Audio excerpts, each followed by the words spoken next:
Hello everyone, আমি আজকে বানিয়ে ফেললাম চিকেন কষা।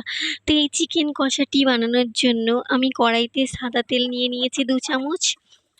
নিয়ে তার মধ্যে নুন আর হলুদ ১ চামচ করে দিয়ে মাংসের টুকরোগুলোকে দিয়ে ভালো করে লাল লাল করে এপিঠ করে ভেজে নিলাম।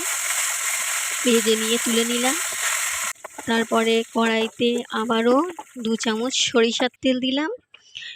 দিয়ে তার মধ্যে আমি ২টো এলাচ, ২টো লবঙ্গ, ১টা দারচিনি, গোলমরিচ ৮টার মতো, তারপরে ২টো তেজপাতা, ১টা কাবাব চিনি ও ২টো শুকনো লঙ্কা ফোড়ন দিলাম। দিয়ে তারপরে আমি ২.৫ চামচ পেঁয়াজ বাটা দিলাম। দিয়ে একটু নাড়াচাড়া করে তার মধ্যে আমি ১ চামচ আদা রসুন পেস্ট দিয়ে দিলাম। দিয়ে তার মধ্যে আমি ২ চামচ টমেটো বাটা দিয়ে দিলাম। দিয়ে একটু নাড়াচাড়া করে তার মধ্যে আমি ১ চামচ করে সমস্ত মশলাগুলো দিয়ে দিলাম। লঙ্কার গুঁড়ো, হলুদ গুঁড়ো, ধনে জিরে গুঁড়ো, নুন দিয়ে একটু ভালো করে মশলাটাকে কষলাম কিছুক্ষণ সময় ধরে।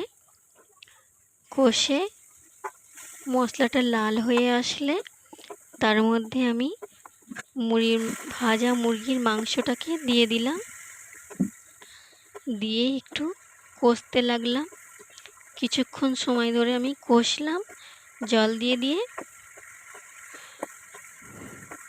কষে আমি পরিমাণ মতো জল দিলাম। জল দিয়ে কড়াইয়ের ঢাকনাটা চাপা দিয়ে আমি সিদ্ধ হতে দিলাম।